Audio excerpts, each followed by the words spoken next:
Great. Well, I'm so excited to welcome Pam Forbus, SVP and Chief Marketing Officer for Pernod-Ricard North America. Pam, welcome to CMO Pulse. I'm so excited for this conversation. Thank you. Thrilled to be here. Well, let me start with what should hopefully be an easy one. Do you have a favorite drink of yours? Of course I do. It's hard to have favorites among all of your children, right? But no, and I will say my palate is expanding since I've joined the company, but I've always been a tequila lover. And so we have a couple of wonderful brands in that space, but I am learning about my whiskeys and my gins and my vodkas. So it's been a wonderful experience. Well, it would just be wrong to discriminate, right? And to not drink. I know. I agree. So but I'm learning, like my favorite is a Paloma, but you can make a Paloma with vodka. Did you know that? It's not so, yeah, like it sounds like some much links more creative than I have to add to the episode. Yes, awesome. Amazing. Well, now that we got the most important question out of the way, tell me a little bit about your current role and what, if anything, has changed for you in the past 18 months with how you, and I know you sort of joined middle 2020 as well. So I'd love to just hear a little about what that experience has been like for you. It's great. So I lead marketing in the US for Pernod Ricard. We have a whole host of brands. Not all of them are supported with marketing, but I lead about 24 brands. In marketing, it's a lot. These are global brands in many cases that we have to work with the brand company owners in other markets to work with them to market the brands here in the US. Excuse me. Apologies. We do have some brands that are U.S. owned, our American whiskey portfolio. So they are fully owned by us, and we look to have export ambitions. So I lead the marketing in the U.S. for big brands like Jameson, Absolut, Malibu. Clearly, these are global brands, so I'm working with a global marketing ecosystem. I joined in COVID. I joined less than 18 months ago, about 16 months ago. So I am just now getting to meet my team for the first time in person as I'm starting to get back in the market and travel. That's been wonderful. We've been able to do a ton of transformation in the last 16 months, not realizing how much we've accomplished until you kind of look back. But so much disruption, so much change, and it really spurred us to accelerate many things that were already in the works. And then me coming in, kind of standing up a little bit different way of doing marketing. We call it media to shelf marketing. We've kind of retrenched some of the ways of doing things with the brands, and it's now just starting to get launched. So it's been a heavy lift for the team, and I'd say pretty exciting journey. You talked just a moment ago about accelerating things. Can you share any examples of what has actually gone faster? Because I feel like oftentimes I'm hearing the opposite, which is like everything is just going so slow because there's no differentiation day by day. Although that might just be more a personal therapy thing. Yeah, not a lot of boring days right now for us anyway. Couple things. So, the alcohol and spirits industry is way behind other industries in the realm of e-commerce, for example. And when you could no longer get to the store to buy your favorite spirits or wine, and new innovations started popping up around home delivery. And, that's just been fantastic. And it was a very undeveloped both at the retailer, with us, there was a lot of digital transformation, a lot of startups happening. Drizzly, for example, just taking off. Uber then bought Drizzly, and it accelerated even more, right? So that has been, in 18 months, you went from hardly any business in e-commerce to now 2, 3, 4% of the business is e-commerce. That's still small, but it's not going back, right? It's like we're all kind of trying to catch up to the consumer behavior that is desired. So that's one. Two, we had to shut down a lot of the on-premise, our restaurants, bars, hotels, right? That shut down. And when your whole piece of your business shuts down, you have to step back and understand, wow, what's going to happen to our business? You think your business is going to come to a standstill. Well, that didn't happen. Our business actually accelerated during this time frame. We had to keep a real close pulse on the consumer, and they were exploring new ways to, different experiences at home, stocking a bar for the first time at home, which was wonderful. It had a bit of a tailwind for us, which caused a lot of out of stock issues, frankly, because the supply chain hadn't caught up to this increase in demand for at home. So again, it's been a bit of a whirlwind 18 months, but we think we've got a handle on it. We're still catching up, but it's been pretty exciting. Well, and you just mentioned something that's actually a cornerstone of this whole series, which is keeping a pulse on your consumer. How have you done that? I mean, practically speaking, you've stepped into this new role. You haven't even met your team. There's all sorts of different systems things. Like, what's that been like for you? And how have you kept close to, gotten to know your consumer, right? Because it's a new role. Sure.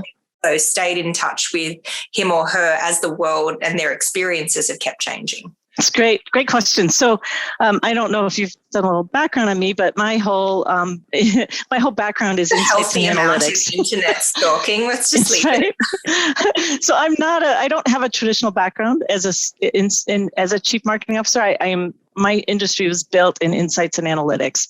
So my boss, the CEO, we had a previous working relationship at PepsiCo, knew me, knew my skills and strengths, and said, hey, come lead a marketing transformation for me. And she knew the first thing we needed to do was really get a pulse on the consumer, the choice drivers, the path to purchase for this consumer and how it's changing. And then how do we quickly get to a competitive advantage because of that knowledge? So I think a lot of people are probably pulling back on what you would call non-working dollars in your marketing. We actually overinvested in some foundational research, large sample sizes. We have continuous tracking going on. So we know just week by week how consumption shifts are changing, because they are changing and a bit more normalizing now. So we're all of those gatherings you might have had, together in bars are now happening at home.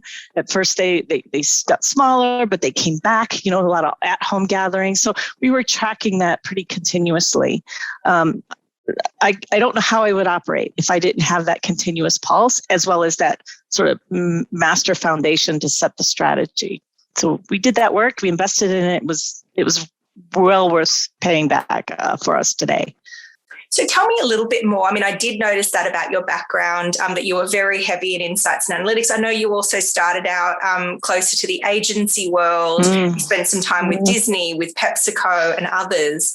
As you reflect back on your career, what do you think was the most important turning point for you? And how is that impacting the way that you sort of are as a CMO today? It's a great question. So yeah, I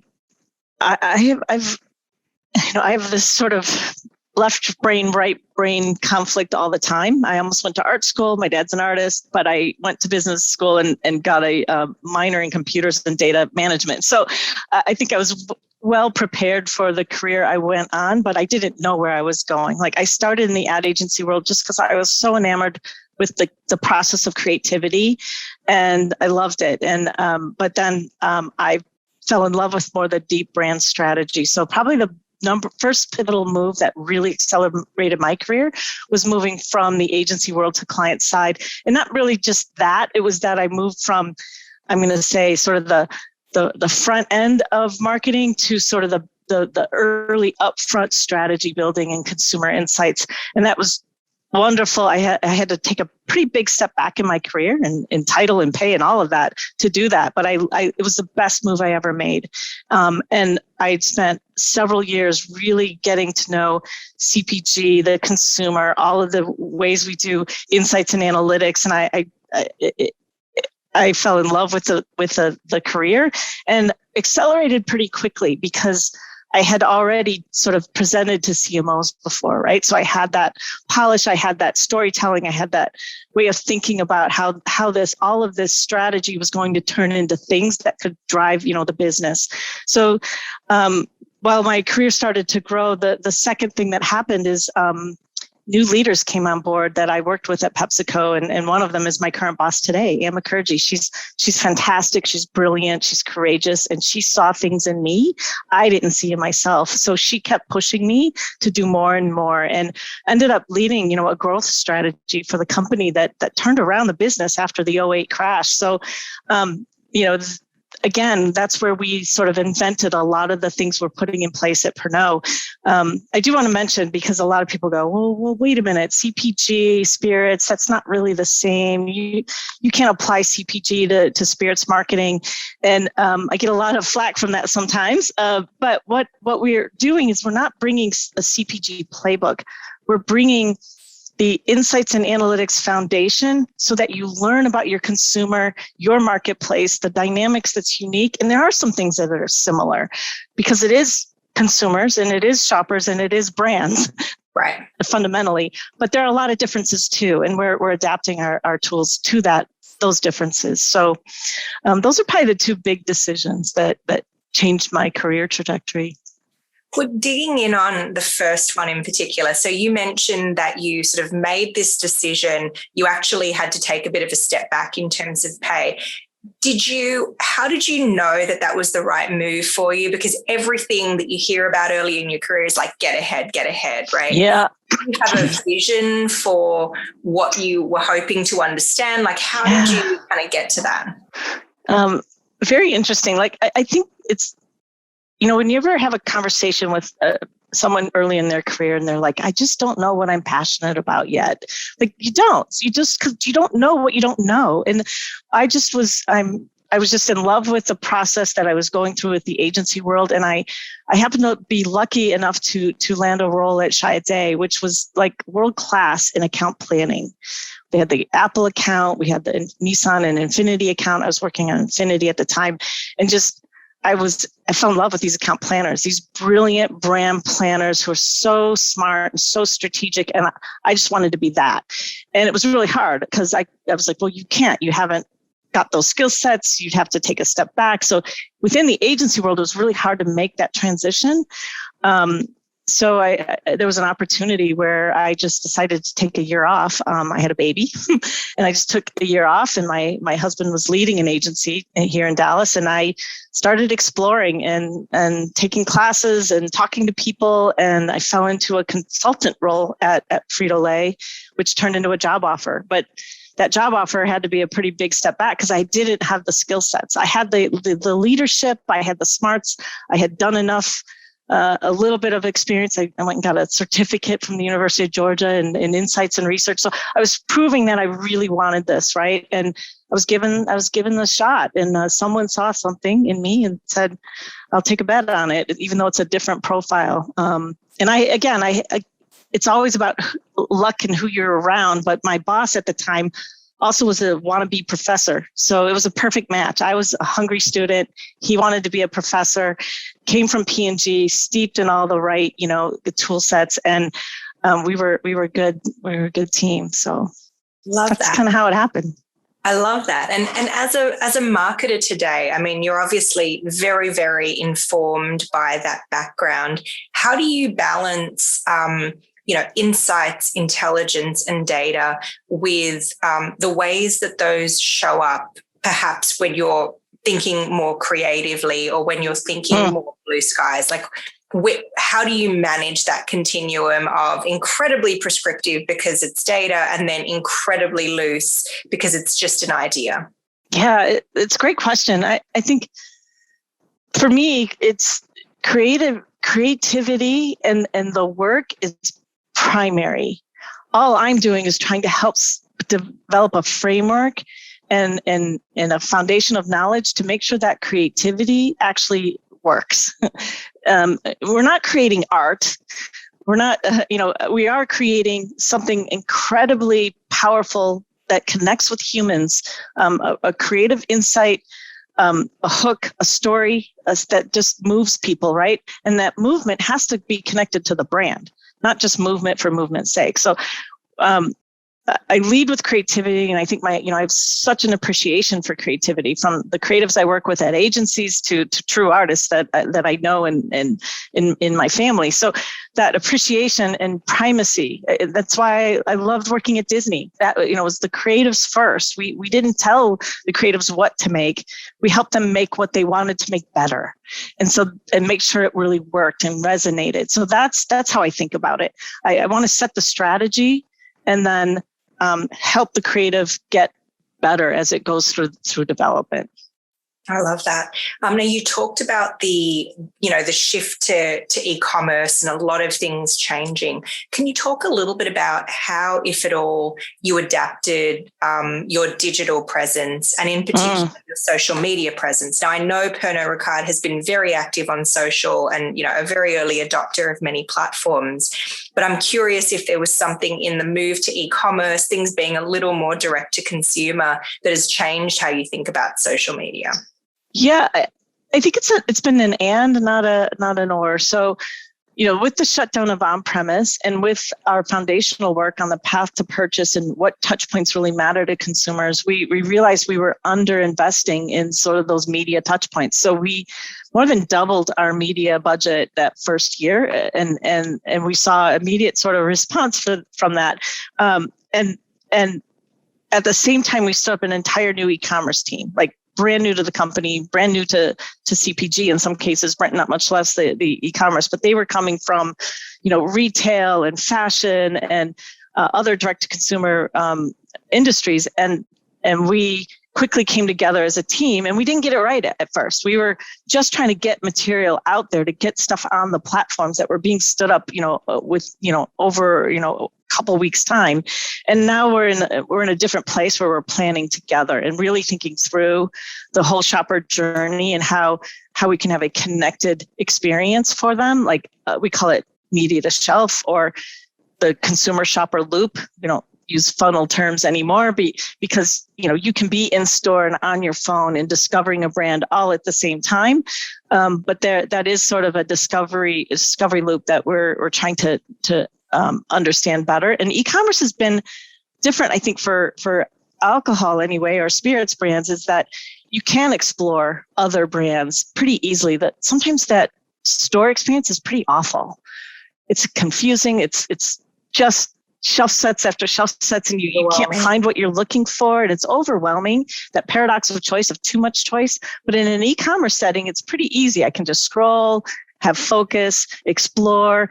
Maybe I go out and go to a website and understand it more. So that role of research as consumers that were at home became really important. So search became higher. We started investing more in search. We started investing more in getting our websites to the right place where they needed to be for that kind of research. And e-commerce became a really important touch point beyond just conversion. Now we have to, just continue to elevate our game. We just signed with a DCO. We're going to do dynamic content optimization between e-commerce and the brand team, and let the media team kind of dictate that, because they're seeing in real time, as the data signals are created, like what's the next story we should be telling the consumer to just help them through their journey. I love that. And how are you evaluating which platforms you should focus on? Because you've, of course, you've got TikTok, you've got Instagram, you've got a lot of things competing for consumers' attention. What's sort of your process to know where to be?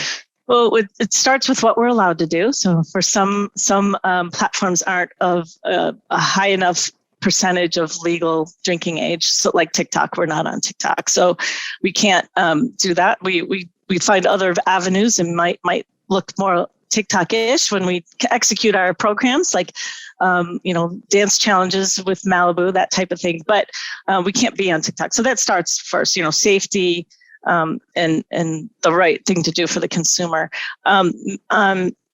I'd say we brought in an expert. I don't know if you saw that, but Kristen Colonna is our head of media and our DCO and our internal studio. She was the chief strategy officer at Omnicom, OMD Media, and she's brilliant. And so she's brought in just a level of expertise on it because it's changing so fast. How do we keep up? And how do you know if your agency's, doing the right thing by you? Because sometimes they're bringing in young people and they just haven't been trained yet. You know how hard it is. So here's an expert who's going to ask the right questions.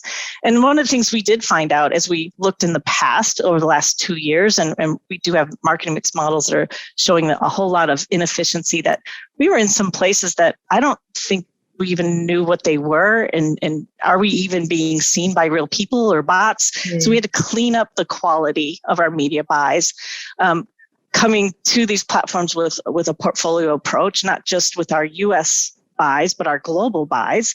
And it's just really elevated our game from a higher quality perspective. So we're doing a lot of search, we're doing a lot of digital ads and connected TV, as well as the social platforms. The social platforms work very hard for us. They do. Yeah, and it's a trend that I think is only going to continue, but it's certainly not always simple, right? Across all of the different touch points. As you stepped into this role, and you've had some very senior positions before, but you haven't been CMO before. That's right. How did you prepare to take on that responsibility? Oh, and by the way, the world is going through, one of the biggest step changes in memorable history. What was your personal process to sort of get ready to step into that seat? I think I felt like, if not now, when? I've had a lot of senior roles.